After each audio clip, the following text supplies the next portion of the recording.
From outside दामी from inside बिरामी यो ओप्पो F17 को कहानी। यो फोनको बारेमा के भन्नुको एनिवे यसको प्राइस नेपाली मार्केटमा 34,000 रहेको छ। यो फोन किन्नुभन्दा पहिला टेकमेन्टर च्यानलमा ओप्पो F17 को बारेमा ओभरअल रिभ्यू हेरेर मात्र इन्भेस्ट गर्नुस्। फर्स्टमा फोनको डिजाइनको कुरा गरौँ। लिटरली यो फोनको डिजाइन चाहिँ एकदम नै राम्रो छ, स्लिम छ हैन, लोभलाग्दो छ। बट वेट अराउन्ड 168 ग्राम र अरू फोनहरूको चाहिँ 200 ग्राम जति हुन्छन्।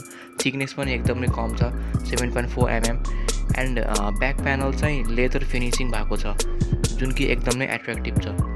एकदमै एट्र्याक्टिभ लुक यसले प्रोभाइड गर्छ। ओभरअल फोनको बिल्ड क्वालिटी एकदम नै म्याग्निफिसेन्ट छ। अरू ब्रान्डको फोन जस्तो रियलमी, एमआई, स्यामसङ जस्तै पछाडि चाहिँ ब्याक प्यानल प्लास्टिक बडी या पोली कार्बोनेट जस्तो चाहिँ छैन, लेदर फिनिसिङ भएको छ।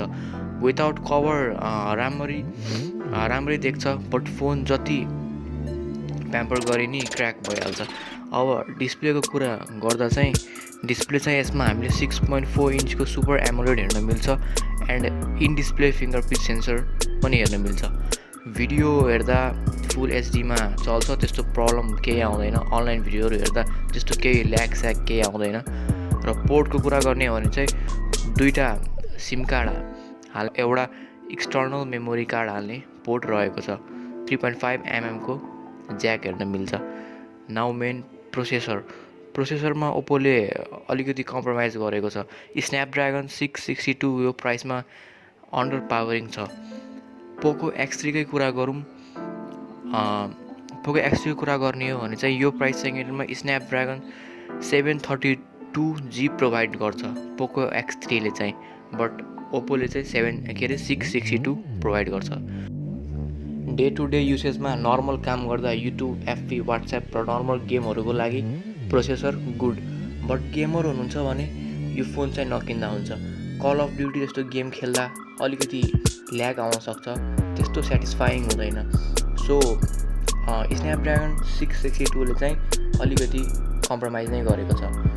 र स्न्यापड्रागन 662 चाहिँ हामीले पछिल्लो MI A3 भन्ने स्मार्टफोनमा साउमीको त्यसमा हेर्न मिल्छ, जुन कि त्यसको प्राइस चाहिँ 24,000 अराउन्ड रहेको छ। र 24,000 मा MI A3 र 34,000 मा ओप्पो F17। आफै सोच्नुहोस् र एकचोटि हेरेर मात्र किन्नुहोस्।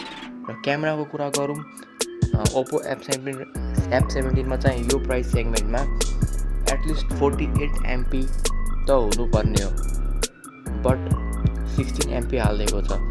भिडियो नि 4K मा रेकर्ड हुँदैन, सुट हुँदैन। भिडियो सुट गर्नलाई पनि लास्ट अप्सन 1080p सम्म मात्र छ, जुन कि 30 fps मा यसले सुट गर्छ। र ब्याट्रीको कुरा गरौँ भने ब्याट्रीको चाहिँ 30 वाट भोक चार्जर यसले प्रोभाइड गर्छ र यसमा हामीले 4000 mAh को ब्याट्री हेर्न मिल्छ। सो अलिकति इन्भेस्ट गर्दा चाहिँ ओभरअल रिभ्यू हेरेर मात्रै किन्नुहोस्, लुक्स हेरेर चाहिँ नकिन्नुहोस्। Thank you.